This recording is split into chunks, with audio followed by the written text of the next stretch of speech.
Building a commander deck in Magic the Gathering is a lot like choosing your favourite Pokemon back when you were an 11-year-old. You often chose it because it looked cool and it did something that clicked with you. Now, as an adult, that might be the same, or maybe you're looking for strong decks or themes that will allow you to be competitive at any budget while giving you a ton of freedom to experiment. So that's where this deck comes in. Enter Baba Lysaga, Night Witch. This video will run you through a deck that has been refined over 2 years, playing on a budget, scaling up or down depending on power level at the table, and more. So if you are looking to build your first commander deck or adding a powerful synergistic option to your roster, you're going to love what's in store for you here. I hope you're ready to drain your friends equally and make them keenly aware of exactly what's cooking up in your witchy cauldron. Now let's start at the very top of the deck. Choosing a commander can be as simple as deciding you want to play with a certain combination of colours. Sometimes you'll see an ability that really appeals to you, something you'd want to be able to do more than once from the command zone. Sometimes that ability might synergize with a card that you love that you'd like to use in the 99. Maybe it's as simple as you like the artistic theme. For example, people who tend to build something like a dragon deck probably just really like dragons. Oftentimes I find that the genesis of many commander decks is a mixture of these conditions. So for Baba Lysaga Night Witch, she is a legendary creature from the Commander Legends Battle for Baldur's Gate set. She's 3 mana, 1 colourless, 1 green, 1 black, that reads, tap her, sacrifice up to 3 permanents. If there were 3 or more card types among the sacrifice permanents, each opponent loses 3 life, you gain 3 life, and you draw 3 cards. Now clearly on the face of it, from an ability perspective, Baba Lysaga is a powerful draw engine and sacrifice outlet. Once you tap her a couple times, she's certain to get your opponents to sit up and pay attention to exactly what's going on your side of the board. However, she's a lot more than that. She's thematic and flavorful, a witch that sacrifices things frivolously to her cauldron. She's an excellent choice for both her mechanical potency and as a fun, on-theme build-around. She's a flexible general that allows us to add in some witchy-adjacent sub-themes, which we will get to later. But before we get into the cards that go into this deck, we need to take a second look at Baba's tap ability. Sacrifice up to 3 permanents. The part we want to focus on here is up to as a clause, as well as the 3 or more card types. This text really gives us a lot of direction in how we're going to build the deck. It will allow us to try and satisfy the condition with fewer than 3 cards to be as efficient as possible, but also give us the ability to sacrifice more than required if we find it benefits us at that stage of the game. An example of this would be with the card Mishra's Factory. Normally, it's just a land, and therefore, if we were to sack it to Baba, it would only count towards one of the 3 required card types. However, if we pay 1 generic mana, we can animate it, turning it into a 2/2 artifact creature that is still a land. Now, if we feed this bad boy to our witch, we satisfy her requirement, and we will get the rather powerful effect of draining, gaining, and drawing. As I mentioned before though, as far as she's concerned, there's still room for 2 more goodies in her big ass cauldron, and while this doesn't come up often since our main goal is to just pay the ability off, it can sometimes still be worth noting. A good example of this being relevant is if we eat the Mishra's Factory and want to replace the land going to the bin immediately, maybe we also eat a Primal Druid, which essentially lets us break even.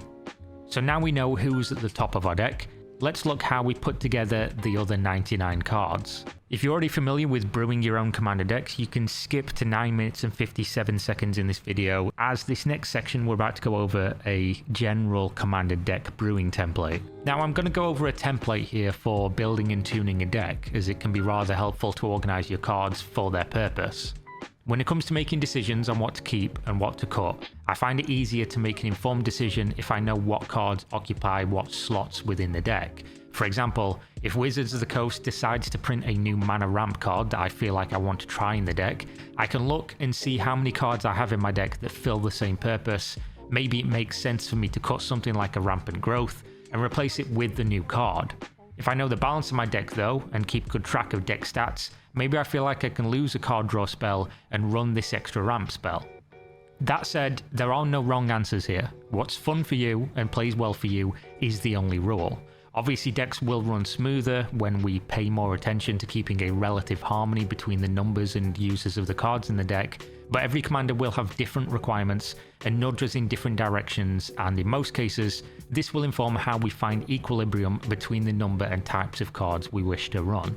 The method I find most helpful when starting from scratch is to follow an easy, broad, and flexible template, and then go from there. Nothing here is set in stone, and we have as much wiggle room as necessary to change, but it's a solid place to start. Many people are going to use their own templates, and once you get used to building, goldfishing, and playtesting your own decks, maybe you already are, you'll know exactly what sort of template works for you. So the best way to keep track of all this is a website like Moxfield, giving you a digital representation to edit and customize as you go, saving variations of the deck before trying them out in real life, and deciding what version works best. As for the numbers, here we go. This is typically where I'll take a deck for a baseline. 10 to 15 ramp, which is mana rocks and dorks included, averaging around 45 to 50 mana sources total when you include lands.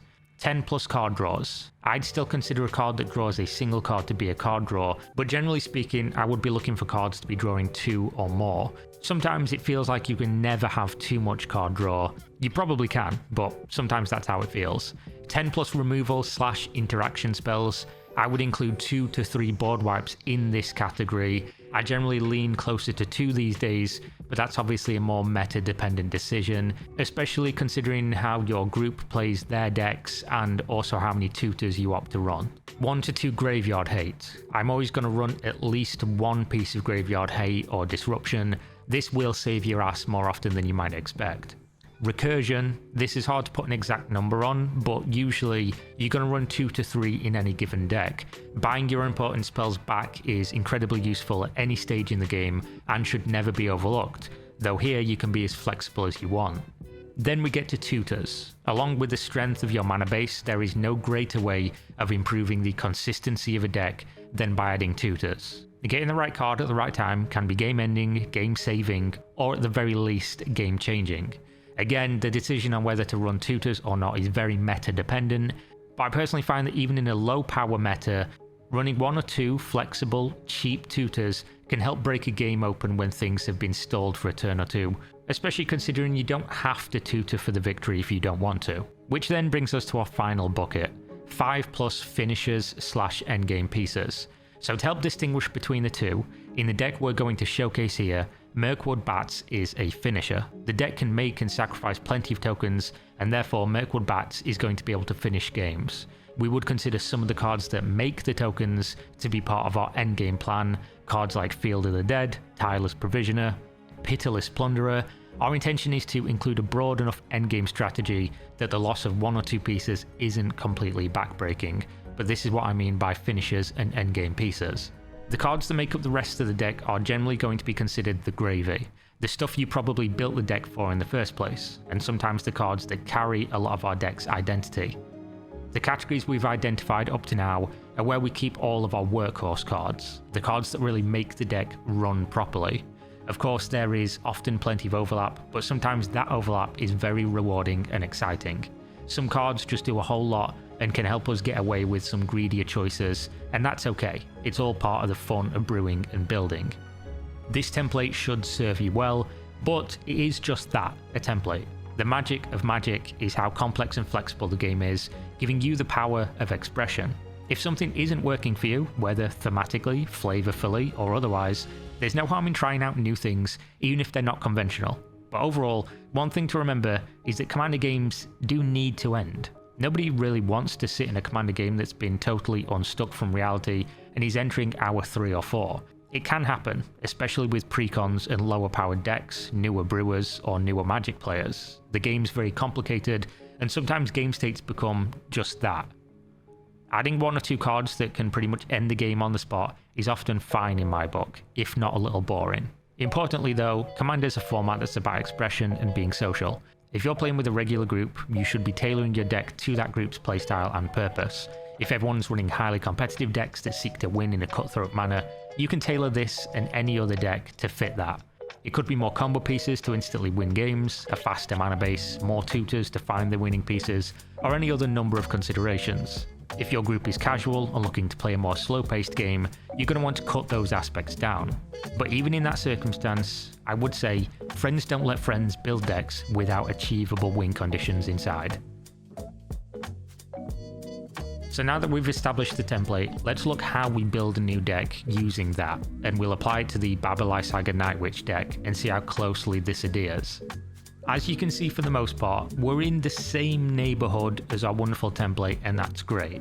On the surface, we've set some rules and we're following them. We've given ourselves some guidelines and we're painting inside most of those lines, but we have also recognised that we have to stray outside of others when they don't exactly fit our commander choice or deck direction.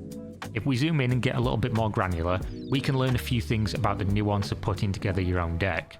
The first version of this deck I created was just a couple weeks after Baba Lysaga released, with Commander Legends Battle for Baldur's Gate, and it's been through many iterations. It's been tuned for multiple different metas, depending on which table I was at and who was at that table. The deck is incredibly flexible because the commander is flexible. Tuning her power level up or down has been relatively easy because of that versatility. So now let's take a look at the deck and see if we can spot where those deviations from the template have happened.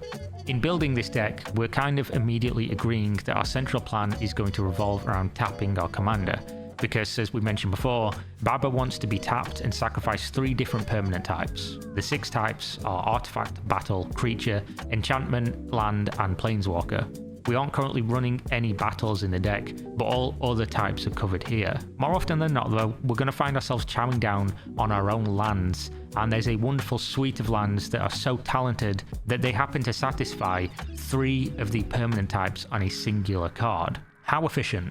If we're eating our lands and gaining so much from their use, it makes plenty of sense to make their presence a central part of our game plan. We'll get into the specifics of that in a minute. So there's a fair few of these lands out there, but these are the ones included in our list. Blinkmoth Nexus, Frostwalk Bastion, Mishra's Factory, and Mishra's Foundry. These cards are the absolute bread and butter.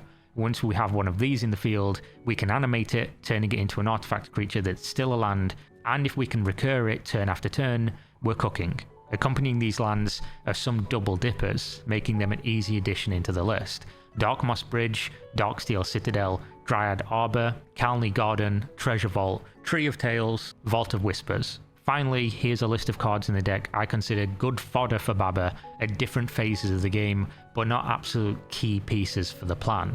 Burgeoning, Fallen Ideal, Gravecrawler, Mephistic Drought, Mycosynth Wellspring, Nimble Right Schematic, Ordeal of Nylea, Primal Druid, Rancor, Reclamation Sage, Shingeki Jukai Visionary, and World Shaper.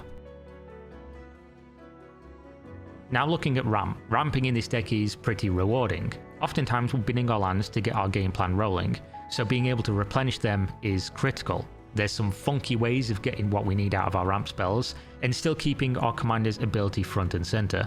Firstly, an honourable mention to a new card we're trialling, Insidious Roots. Not exactly ramp, but we do make a fair amount of creature tokens in this deck, so those guys can become dorks.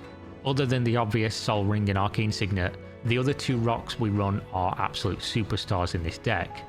Liquimetal Torque allows us to turn other non-land permanents into artifacts until the end of turn, which helps us to satisfy Baba's hunger for card types, as well as occasional double dips with a couple of our disenchant effects like Reclamation Sage and Tear Asunder. Petria's Seal is no slouch either, as one of a couple of ways we have in the deck of untapping our commander when it suits our needs. We haven't gone too extreme on this effect in the current list, but if your resources allow, it never hurts to get more drain and gain going. Next up we have a couple of enchant land cards in Fertile Ground and Utopia Sprawl. We run these permanent ramp spells over the more traditional Cultivate type cards, because in a bit of a bind it's something we can throw Baba's way if we need to tap her and see some more of our deck. Burgeoning also shows up for the occasional fast opener. In the mid and late game, we're not upset if this goes in the bin to get another tap from our commander. There's a great argument to run Exploration instead, but for now we're happy to run Burgeoning for those occasional explosive openers.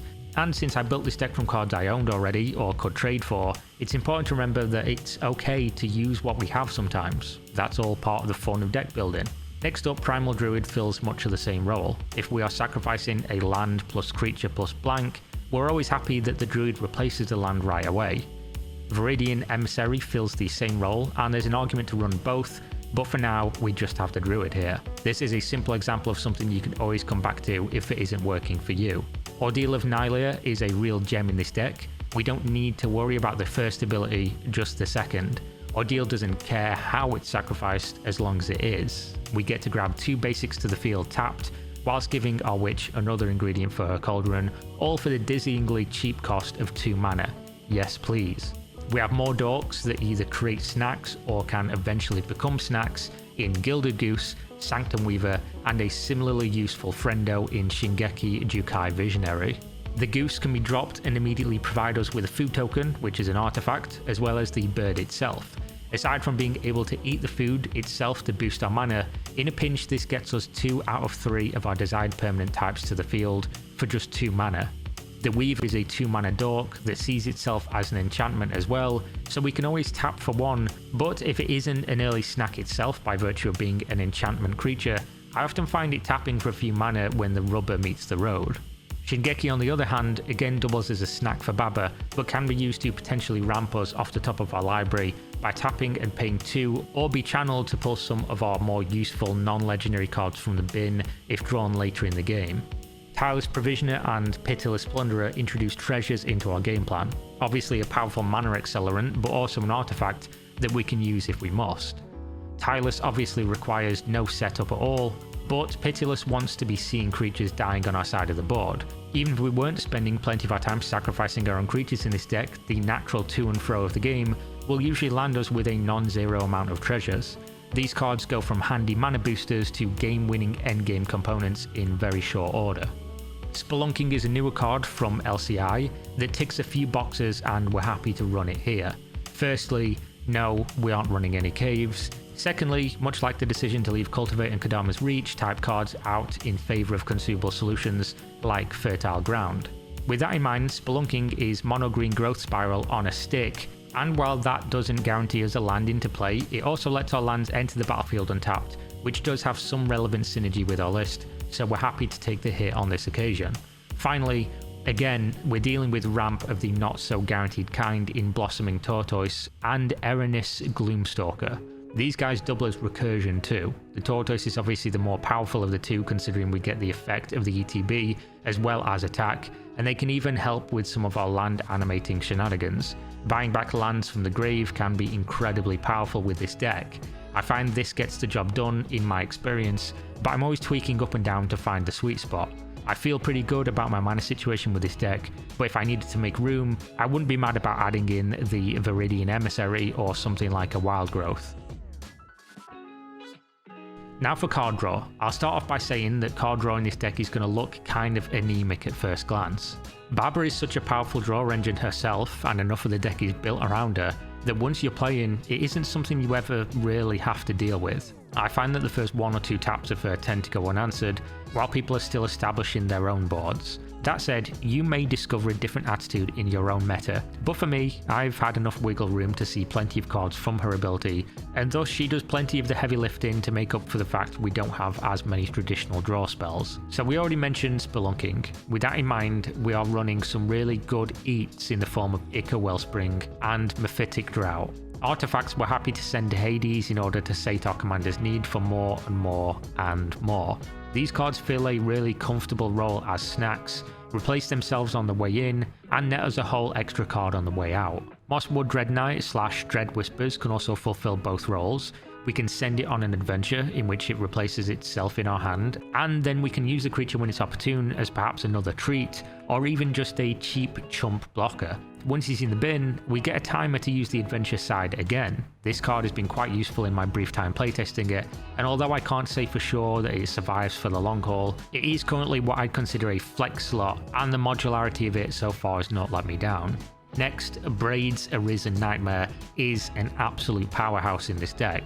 There are obviously no guarantees of how many cards you might get with Braids, but our deck is a little more resilient than most at pulling lands back out of the yard, so I personally like to bin a land, which usually results in me drawing 3 cards and 6 life lost across the table. She's just so versatile though that you can really choose to sacrifice whatever the biggest pain point of the table is. I'm yet to meet the player that wants to sacrifice their Rhystic Study to deny me a card. Nurturing Peat Land is pretty simple. We get a land that taps for our colours, and if we're desperate and digging, it's always going to be sat there ready to be traded in. Like I said, our deck is pretty resilient to losing lands and not bad at pulling them back out, so this can sometimes be a reusable source. Starving Revenant is a newer addition, but one of my favourite cards in the deck. It does a lot for us, and there's plenty of text on there, but somewhere, I promise you, it surveils and draws up to 2 cards.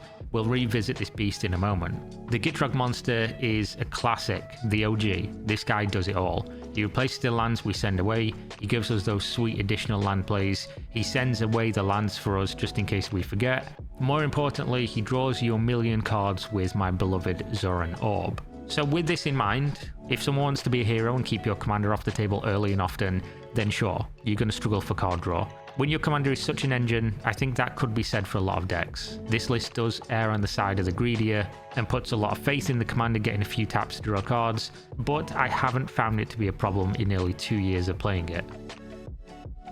Now for removal. This is another part of the deck where adding or removing cards is a very easy and direct way to tune the power level. Naturally, trying to find a sweet spot of interaction for your specific pod is going to take some trial and error. I tend to find that around 10 to 12 pieces of removal, including board wipes, is a nice healthy number for most mid to high level metas. It goes without saying that the heavier you lean into cheaper and more mana efficient removal, the smoother your game's going to go. In this list we're running 7, which is definitely on the lower end, and I could easily justify chopping a few cards elsewhere to boost our ability to disrupt our opponents. For now, we're opting to balance the deck out artificially by reducing interaction. This is the first place you're going to look if you want to make the deck more powerful. So let's break down what I'm running in this spot. Starting off with a classic and never out of place, Reclamation Sage. Do I need to say it again? We're happy for the body, it's just another snack to feed our leader. We're going to make these kinds of decisions as often as we can without sacrificing the actual performance of the deck. Next up, we're keeping it classic with the recently reprinted Assassin's Trophy. This card has just popped up in Murders at Call of Mana, so be sure to pick one up while they're abundant and at a cut price. This card is the poster child for Golgari removal to this day because it gets anything and it gets it at instant speed. The basic land interplay is a small price to pay. Mortality Spear does slightly less than Assassin's Trophy at potentially double the mana cost, but we're tapping Granny down with Extreme Prejudice, so the discount should be available to us more often than not. It's worth noting that it doesn't get lands like Trophy does, but that isn't really going to matter at all 9 times out of 10. Following that we have Overwhelming Remorse, which is a common from Brothers War. This thing kinda slaps. Now, only being able to gobble creatures and planeswalkers is not ideal, but we do get them exiled, and with the amount of sacrificing our own guys do, paying a single black pip at instant speed for the pleasure is awesome value. I'm not generally hurting if I even end up having to pay 2 or 3 for this effect. When you need this kind of effect and on a budget, this thing's a huge winner. Tear Asunder is another card that showed up in the last couple of years and really blessed Golgari players of all kinds. Being able to choose between exiling as a disenchant for 2 mana or paying the kicker and getting any non-land permanent is a huge boon. I think anytime we can have some kind of modularity in our card selection as players and brewers, we're going to be very happy, and to get an exile out of it too, let's make sure that when we need something nasty to go, it stays gone. Next, Meat Hook Massacre. This one's a bit of a luxury, and I recognise that everyone is going to fall over themselves to add expensive cards to their collection or their decks. I also recognise it's far from perfect as a board wipe itself. I was previously running this paired with Toxic Deluge, because, well, I own them, and although a little bit more powerful than perhaps I'd want the overall strength of this deck, the effects of each card marry so well with our overall goals. Meat Hook survived the initial cuts because it's just so damn versatile, and if there's any spot where I feel like I could get a little bit more discerning with what I keep and what I cut, it's board wipes. It turns out when Wizards of the Coast cram multiple powerful effects into a single card, they end up just being pretty good. But I will say this is probably one of the easier cuts in the deck, just thanks to us having plenty of choices for nice board sweeping effects in the colour black. Last but not least is Culling Ritual. We're drawing 3 extra cards every single time we tap the Old Lady.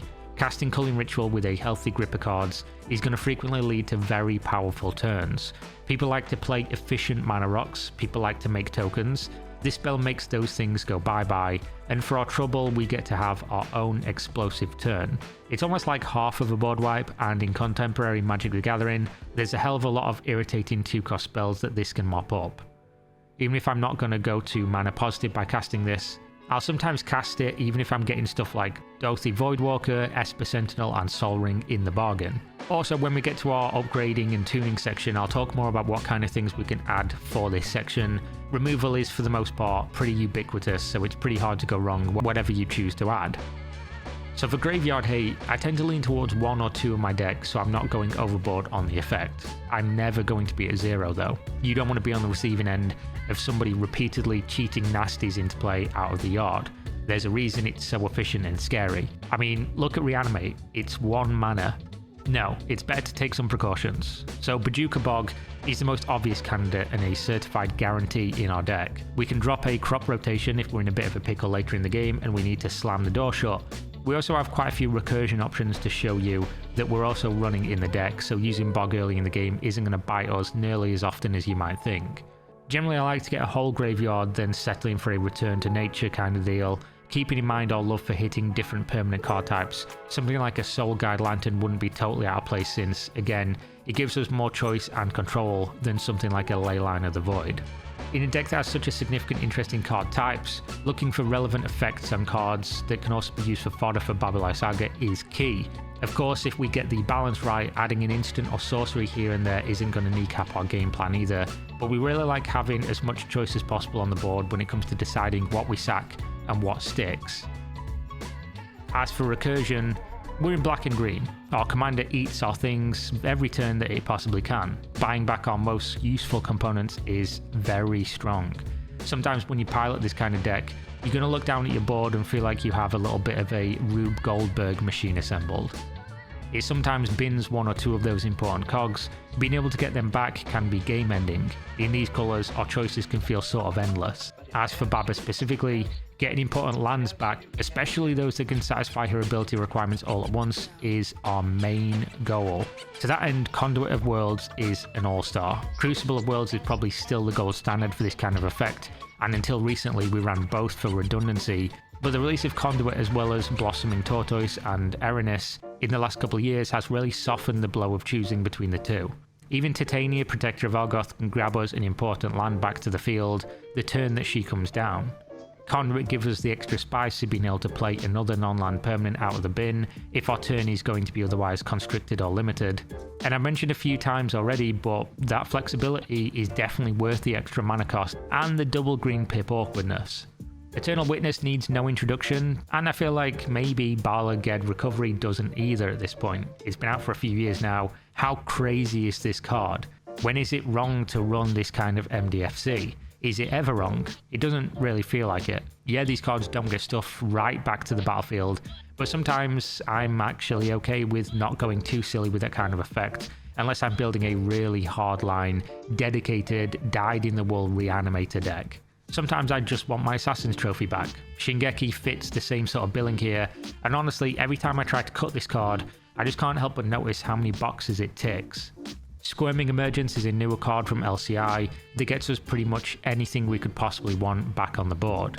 We're going to have permanents in the graveyard, it's going to be happening often, we will meet that requirement very easily, and when we do, having our absolute nastiest guys back for 3 mana is a massive swing. We could run an extra 1 or 2 of this kind of recursion and still feel pretty good, but I tend to focus more on the land grabbers than anything else. Vainwitch Coven, the strength and relevance of this card depends on some other choices we make in the deck. With just Baba alone gaining his life, would I feel strongly about adding this thing to the final list? Probably not. But we also run a little life gain package with Essence Warden, Zoran Orb, Courser of Crewfix, and Blightmound. This package is also one of our endgame plans, more on this later. And even before that can come together, just one of them in play with the Vainwitch can be a back-breaking carousel of value.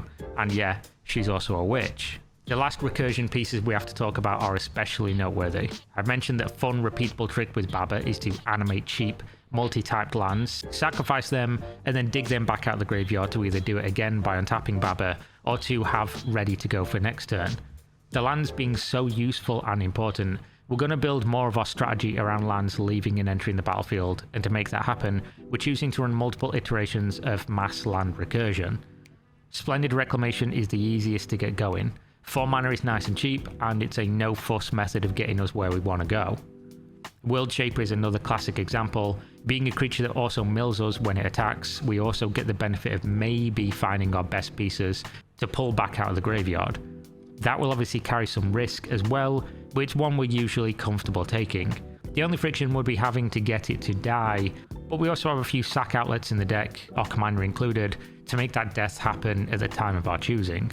Finally, we have a new card from Murders at Call of Mana that we are trotting out in this slot, Aftermath Analyst. Aftermath Analyst is a 2-to-play, 1 green pip. When Aftermath Analyst enters the battlefield, mill 3 cards, has the ability, pay 3 and 1 green, sacrifice Aftermath Analyst, return all land cards from your graveyard to the battlefield tapped. The low mana value means we can eat this early with our commander if we are for some reason really struggling for types, but generally keeping this card around for a few turns and grabbing a few lands back into play is a really strong effect, but still one that opponents aren't going to be super happy about having to spend removal on. Maybe this is too much redundancy for the deck, but the effect does usually end up being our main path to victory, and that makes it tough to criticize. Now, as for finishers, this is going to be a very short section. I'm going to mention the 2 absolute stars of many of the wins. These are the 2 main pieces. We don't need them both on the field at the same time necessarily, but each one is a huge payoff and we've built around them, along with our commander as a value engine to ensure that we have multiple ways to take advantage of their strengths. Field of the Dead and Zoran Orb. Both cards have pretty obvious strengths, and I'll get into them a little bit more later, but you can rest assured these cards are the ones giving us the rocket fuel we need to button a game up.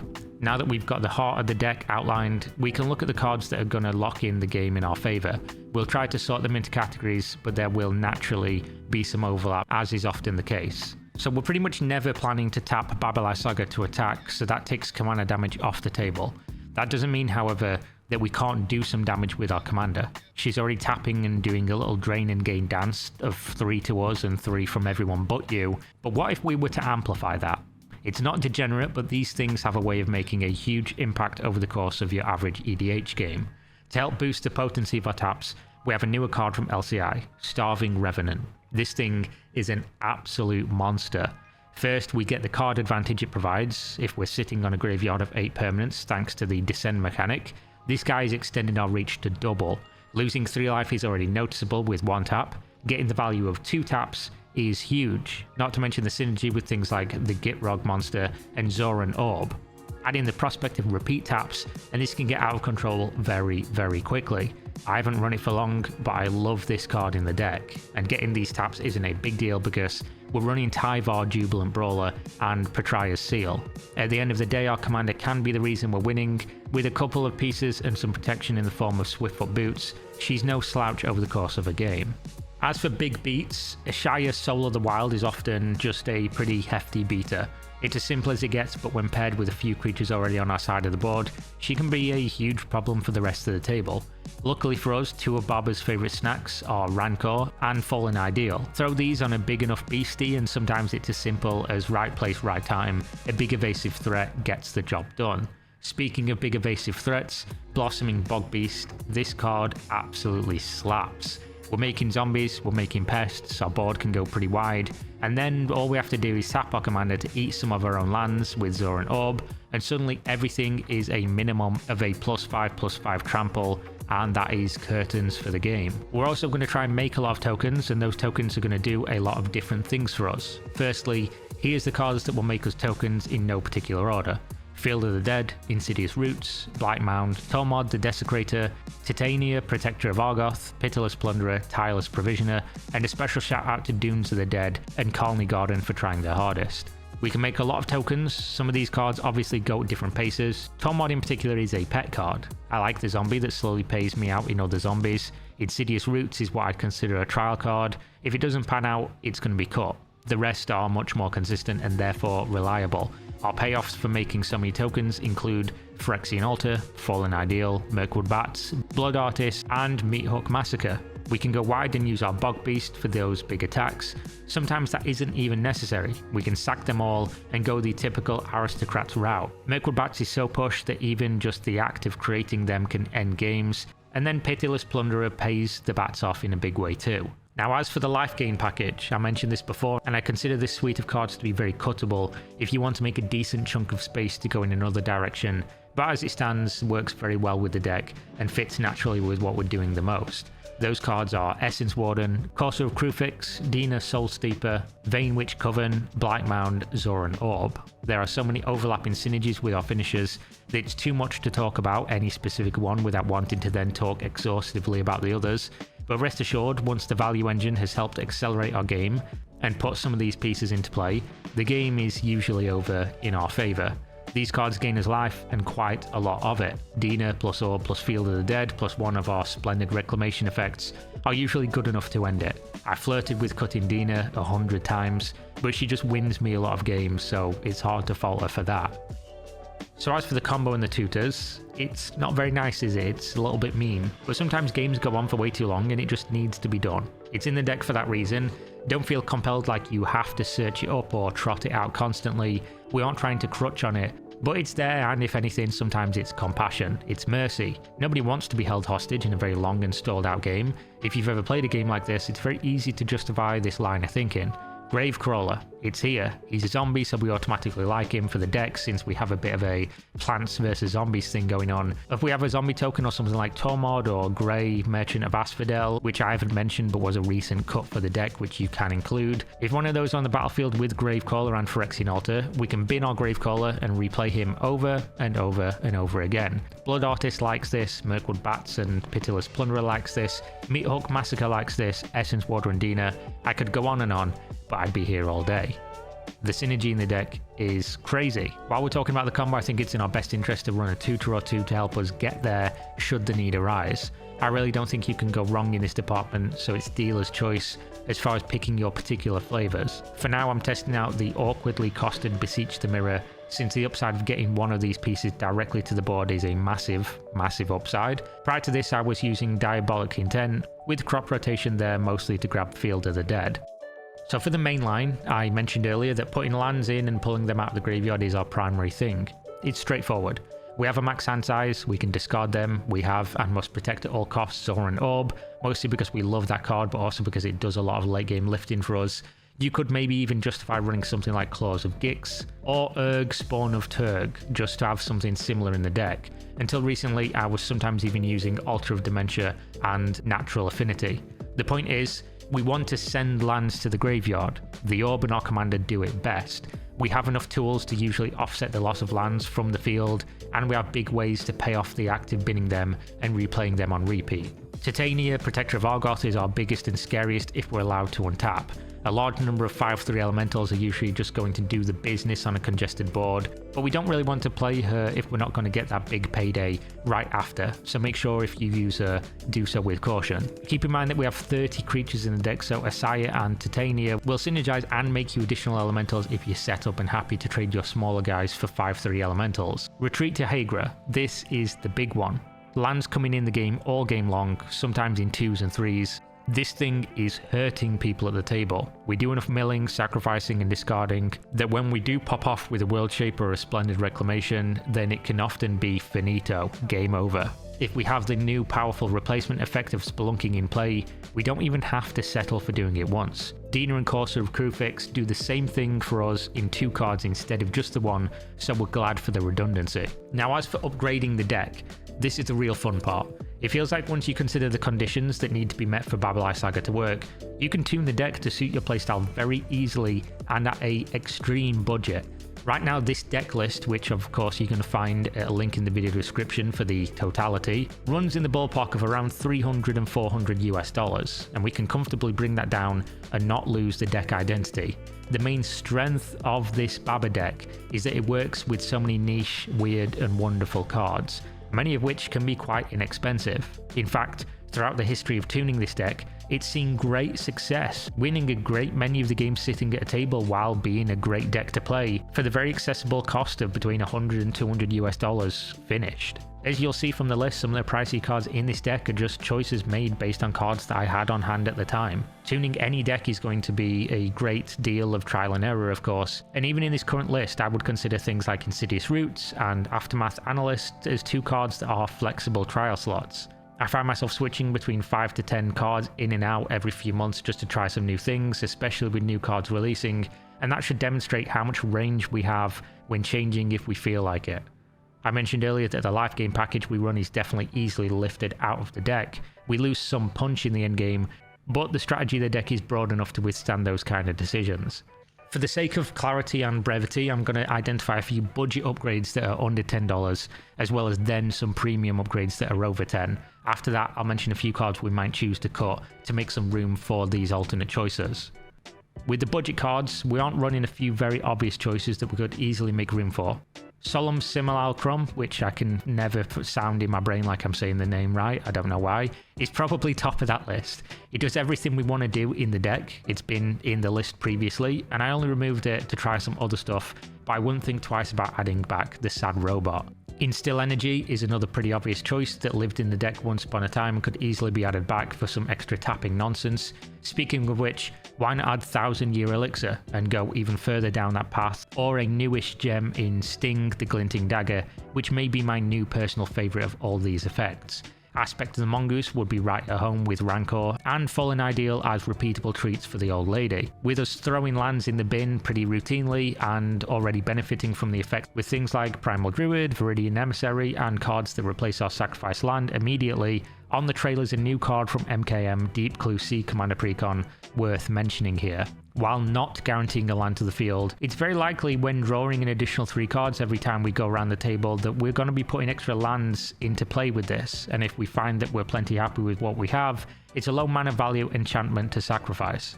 I'll personally be picking this one up as soon as I can. Jolrael, and the rest I'm not going to try and pronounce, Recluse, is another card that cares about our second draw for turn. This one grows our board wide on that trigger, and then toil if we have the mana to pump her up with the second ability. To be totally honest, I've been meaning to pick up a copy for a while since I think she is very worthy of a slot in this deck. Biotransference is a gem from the Warhammer 40k Universes Beyond Necron deck. This card is right in our wheelhouse. Adding that additional type to our creatures ensures we have an easier time sacrificing them and maybe letting us keep a few other pieces on the board over the course of the game, making things just way smoother and easier. More tokens are always welcome on the cast trigger, and we can easily offset the downside with our general's tap. So if Biotransference is up our street, Marionette Master is surely also worth a look, with cards like Liquid Metal Torque and Liquid Metal Coating already in the deck or in consideration. There's already room for her even without the addition of Biotransference. Rise of the Witch King is another spicy consideration from Lord of the Rings. We get a reasonable cost edict effect staple to a reanimate effect that doesn't care what permanent we raise from the dead. In the same vein, Living Death lets us take advantage of our favouring the graveyard a little more than our opponents. It's a little bit of a kiss curse to this card, but when it's good, it's very good. Toxic Deluge has seen enough reprints recently that the price is now happily under $10, and it's still one of the best board wipes ever printed in black. As for premium, when we look back at our deck stats, if we have a bit more freedom in the wallet and want to balance those numbers out a little bit, we can look to add 1 or 2 pieces of premium removal and value. Deadly Relic is perhaps the best instant targeted removal we could be running if we need more things gone. Damnation is good company for Meathook Massacre and Toxic Deluge. If we're really upping the ante at your table and looking to turn the knobs on the power level of this deck, adding the classic Grave Pact and or Dictate of Erebos is the way you want to go. These two will absolutely crush your opponent's resolve to hang in the game if they can't answer them immediately. These are all fairly obvious choices for seasoned commander players. Something more in line with our deck's specific needs is the rather expensive younger sibling of Blinkmoth Nexus, Inkmoth Nexus. This card meets all the same needs as our favourite land choices, but with the added threat of the dreaded Infect. With Jolrael and Blossoming Bogbeast, this can come out of nowhere as an unlikely, if expensive, win condition. Lord of the Rings again comes in clutch with a very flexible new card that's caused a lot of buzz since its holiday release, Legolas's Quick Reflexes. This card is silly. It does a lot, it's pushed, we're going to benefit from every aspect of what the card provides. We're grateful for the untap, we're grateful for the hexproof, and we're grateful that it's only 1 mana. This thing also doubles as pest removal. What an insane card this is. Now obviously if we're talking about adding things, what could we remove, what could we optimize? I do run some pet cards in this deck that aren't exactly central to the deck's functioning, such as Tormod and Insidious Roots. These are pretty easy cuts for the sake of a more rounded balance to the deck. As I mentioned previously, the life game package could easily be lifted out. There are some really nice synergies with the deck as a whole, but if you take them out completely, it wouldn't start sputtering and failing.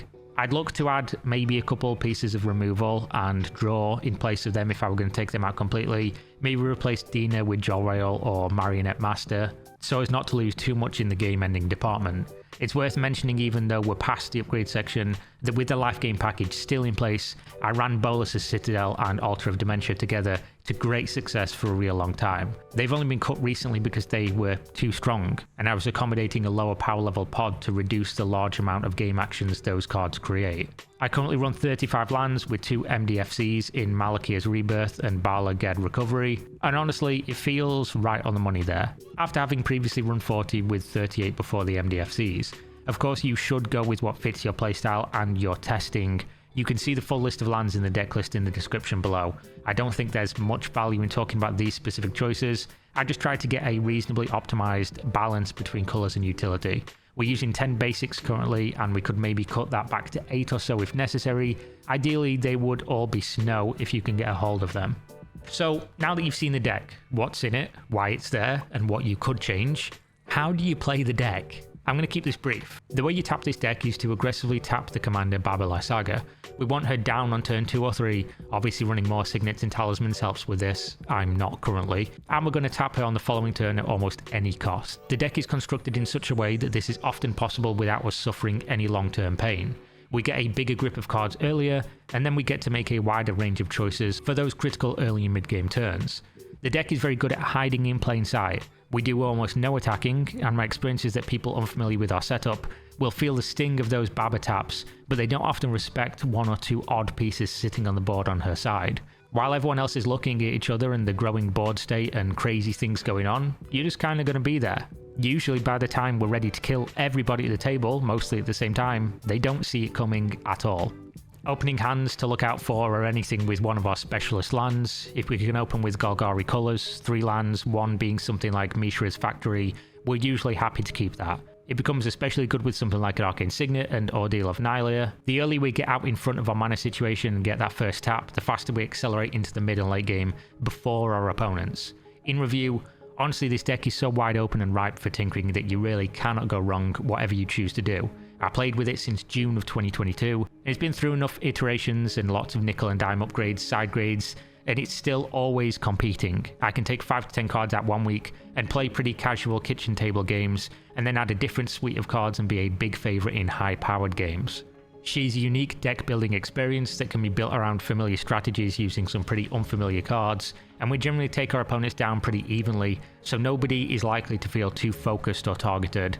Baba Lysaga is a real equal opportunity toolbox in fun colours and as versatile as you like. In closing, this deck tech is not about building the most powerful deck ever that will make all your friends hate you. It's about a fun deck that can be as competitive or fun as you need or want, at almost any price point, and to give you a clear direction and idea where you can take it in the future. Commander for me is all about being social and having fun, but for you it might be slightly more competitive as well, and Baba Lysaga allows you to easily make those choices wherever you want. Again, deck list in the video description, and thank you very much for watching. See you next time. Peace.